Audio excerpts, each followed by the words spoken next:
Hey everybody, it's Matt here, and welcome to another episode of Tutorial Level. And in this episode, we're going to be answering the question of whether or not this USDS is actually region locked when it comes to Japanese DS games.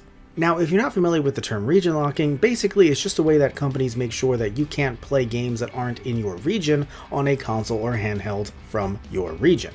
So in this case, of course, we're looking at this USDS that I got back when I was a kid, which actually was the first year the DS came out, so this thing has definitely seen better days.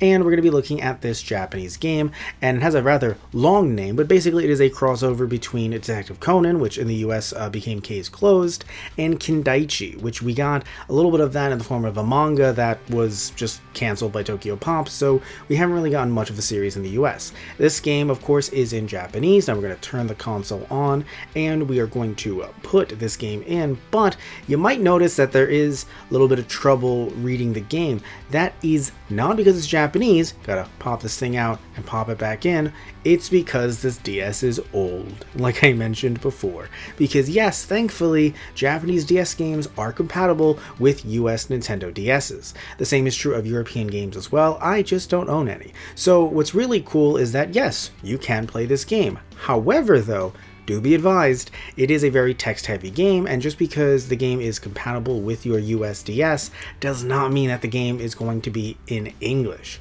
And that is very, very important. So please remember, even though there is an English patch for this game, you're going to have to get yourself a flashcard, and you're going to have to play the game that way. So when it comes to this game, as you can see, it is still completely in Japanese. So if you're trying to get a collection going, you want to play these games on your DS, well, you can, but definitely skew more towards the less text-heavy ones if you're looking to actually play the game.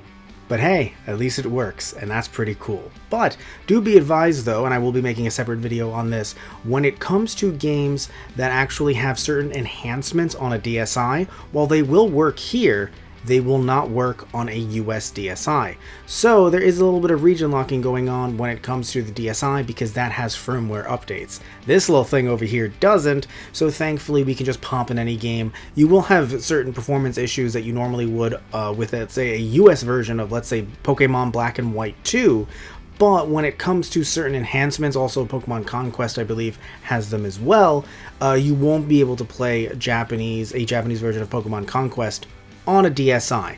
But we're dealing with this little fat DS here, this little beauty, and it can play any Japanese game and a European game as well. So that's pretty freaking cool. So thank you all so much for watching. As always, if you like the video, please remember to like and subscribe. And if you don't like the video, as always, you can still like and subscribe. I won't judge you for it. So either way, though, love you all. Take care and tune in next time. So see ya.